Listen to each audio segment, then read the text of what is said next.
Infelizmente, quando falamos sobre divisão de treino, a maioria acaba seguindo o mesmo que os atletas hormonizados, e como consequência acabam não evoluindo. O que mais acaba impactando quando comparamos um e outro é o tempo de recuperação e, consequentemente, o volume de treino. Claro que isso vai variar de um indivíduo para o outro, mas a grande maioria entra nessa questão. Antes de eu falar as rotinas que eu acho mais eficiente para os naturais, primeiro precisamos entender 5 coisas para que a rotina seja considerada eficiente. A primeira coisa é a recuperação de um treino para o outro. Como foi dito antes, um natural geralmente vai demorar um pouco mais para se recuperar comparado ao hormonizado. A segunda coisa, e que está totalmente ligada à primeira, é o volume de treino. O tempo que você se recupera para treinar o músculo novamente está diretamente ligado a quanto de estímulo você deu para o músculo em um dia. Um exemplo seria se compararmos alguém que em um treino fez 16 séries para peito e em outro treino realizou 8 séries para peito. Se a pessoa fez 16 séries, ela vai demorar muito mais dias para se recuperar do que se ela tivesse feito 8 séries. A terceira coisa é a individualidade.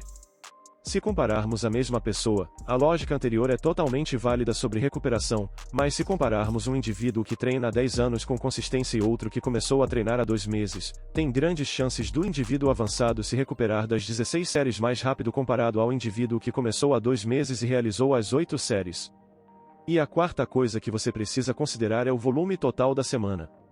Como já foi falado milhares de vezes nesse canal, o volume está totalmente ligado à hipertrofia. Então, quanto mais volume você consegue realizar para um músculo durante a semana, mais hipertrofia você vai ter. Ou seja, se você realizar 20 séries na semana para peito, você vai ter mais hipertrofia do que se realizasse 12 séries, obviamente considerando que você está seguindo os outros princípios do treinamento. A última coisa que você precisa entender é a constante progressão de carga. Durante o tempo de treino, sua carga tem que estar progredindo para se ter os melhores resultados possíveis. Não adianta você botar muito volume na semana e a carga estar estagnada ou regredindo. Existem ainda outros fatores que você precisa considerar, mas esses são os mais importantes. Agora que você entendeu a base, vou dar exemplo de 6 divisões e que você pode escolher a que mais vai se adaptar à sua rotina. A primeira é um músculo por dia. Essa sem dúvidas é a que eu acho pior, principalmente para quem é natural, mas vai ser útil em alguns casos. Os motivos de eu achar essa rotina ruim é primeiramente o volume que você consegue colocar na semana. Pelo fato de você treinar o músculo apenas uma vez na semana, você acaba ficando limitado à quantidade de séries que você pode colocar. Você pode perceber no seu treino que a partir do 3º ou 4º exercício, o seu desempenho começa a cair consideravelmente, o que acaba fazendo com que a intensidade seja muito prejudicada e os próximos exercícios causem quase nada de estímulo para hipertrofia. Muitos treinadores famosos argumentam que essa é a melhor rotina para naturais, pois ele vai demorar mais para se recuperar que um hormonizado, mas como eu falei antes, a sua recuperação está relacionada a quanto de estímulo você vai dar. Para ficar claro, vamos pegar por exemplo o treino de peito. Nessa rotina onde você realiza um músculo por dia, vamos imaginar que você faz 5 exercícios com 3 séries cada.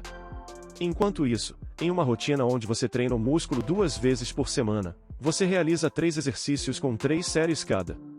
Se você avaliar o treino isolado, você acha que deu mais volume no primeiro exemplo. Mas se você considerar o volume semanal e que no outro treino você realiza 2 vezes por semana, vai ver que no primeiro exemplo você fez 15 séries totais enquanto no segundo exemplo você fez 18 séries totais. Além disso, no segundo exemplo todas as séries foram feitas com alta intensidade, enquanto no primeiro, a intensidade provavelmente foi prejudicada a partir da 10ª série. Mas como eu disse, ela pode ser útil em alguns casos. Os 2 casos mais comuns são quando você tem pouco tempo para treinar durante a semana e quando você quer corrigir um músculo. Assim você abaixa propositalmente o volume dos outros músculos para aumentar o volume do músculo que você tem dificuldade de desenvolver. A segunda rotina é a de superior e inferior. Ela acaba sendo uma ótima rotina, pois você pode treinar o músculo 2 ou 3 vezes por semana com um bom volume total e que vai te dar bastante dias de descanso, sendo perfeito para você que é natural se recuperar. Existem algumas maneiras interessantes de utilizar ela. A primeira é treinando ela 4 vezes na semana. Nessa rotina, você treina 2 dias, descansa 1, treina mais 2 dias e descansa 2. Esse método é particularmente interessante por te dar 3 dias de descanso, fazendo com que a sua fadiga geral seja mais dissipada. Para otimizar essa rotina, você pode realizar na segunda e na terça um treino com um volume mais baixo e com mais intensidade, enquanto na quinta e na sexta você faz um treino com um pouco menos de intensidade e mais volume, uma vez que você vai ter mais dias para descansar. Você também pode fazer todos os treinos com um volume mais baixo e realizar eles 5 vezes na semana, adicionando um treino no sábado. Não recomendo treinar 6 vezes na semana por questão do acúmulo de fadiga geral. A terceira rotina é a Full Body. Nessa rotina você vai treinar todos os músculos no mesmo dia. Ela é muito utilizada por pessoas iniciantes e pessoas que realizam treinos específicos para a força como ginastas e pessoas que praticam powerlifting. Porém, essa rotina também é extremamente boa para quem busca hipertrofia. Como eu disse antes, a frequência que você treina um músculo vai ser determinada pela quantidade de estímulo que você vai dar em um dia. Então, se você realiza apenas 4 séries de um exercício para peito, você provavelmente vai conseguir recuperar em 24 horas. E essa rotina acaba sendo boa por conseguir realizar todos os exercícios em uma boa intensidade, apesar do treino acabar sendo um pouco longo.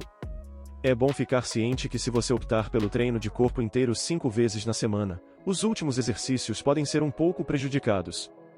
Para evitar isso, priorize no começo do treino os exercícios mais exaustivos e deixe para o final os exercícios mais fáceis. Além disso, você não precisa realizar o mesmo exercício todo dia. Você pode realizar, por exemplo, supino reto na segunda, supino inclinado na terça, paralelas na quarta e por aí vai. Também você pode rotacionar os exercícios de acordo com a fadiga e mudar de ordem. Vamos imaginar, por exemplo, o agachamento livre e a extensora. O agachamento livre vai gastar muito mais energia que a extensora, então nos dias do agachamento, coloque ele no início do treino, enquanto nos dias de extensora você pode colocar do meio para o final do treino. Outra forma que eu gosto bastante para treinar a rotina de corpo inteiro é realizar ela 3 vezes por semana, dando um dia de descanso entre cada treino e realizando 2 exercícios por grupo muscular.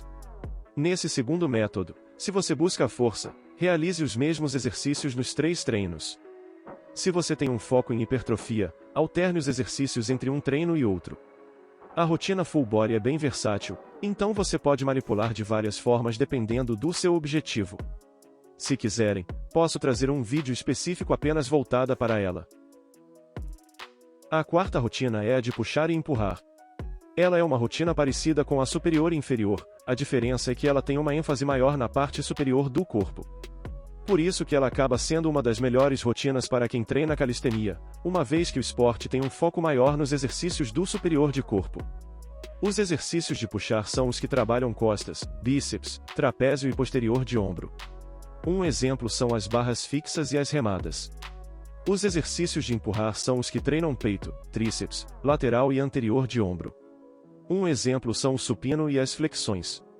Nessa rotina é bom você separar o treino de pernas, realizando o posterior nos dias de puxar e quadríceps nos dias de empurrar. A quinta rotina e uma das minhas preferidas para hipertrofia é a de puxar, empurrar e pernas, 2 vezes na semana. Nessa rotina você treina o corpo inteiro em 3 dias e realiza isso 2 vezes na semana. Mas ela tem um grande problema que é o acúmulo de fadiga. Pelo fato dela permitir que você treine com um ótimo volume e bastante intensidade, realizar ela de segunda a sábado vai trazer uma fadiga enorme para o seu corpo. Por isso eu recomendo que você treine 3 dias e dê um descanso depois de 3 dias de treino. Fazendo isso, você tem uma boa frequência, um bom volume e sua progressão de cargas é ótima, sem tanto acúmulo de fadiga por causa do descanso a cada 3 treinos.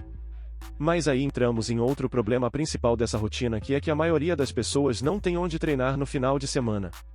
Mas isso dá para se resolver. A primeira forma é treinando de segunda a sexta. O treino que estiver faltando você vai iniciar com ele na próxima semana, seguindo sempre a sequência. Mas minha recomendação é você utilizar a sexta rotina.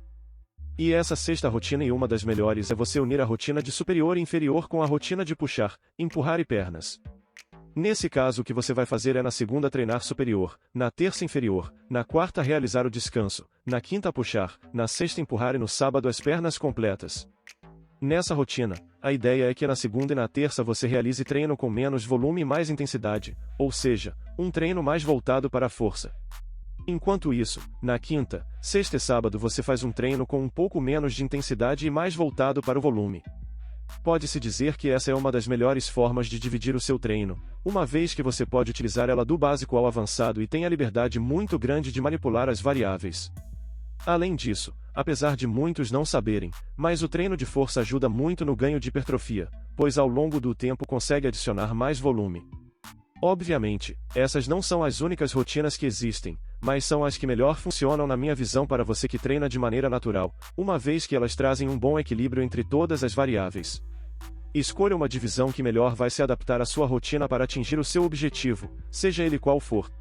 Se um dos seus objetivos forem ter braços grandes, eu tenho um vídeo onde eu ensino o que você pode fazer para ter braços grandes, independente se sua genética é boa ou ruim. Vou deixar esse vídeo passando na tela final.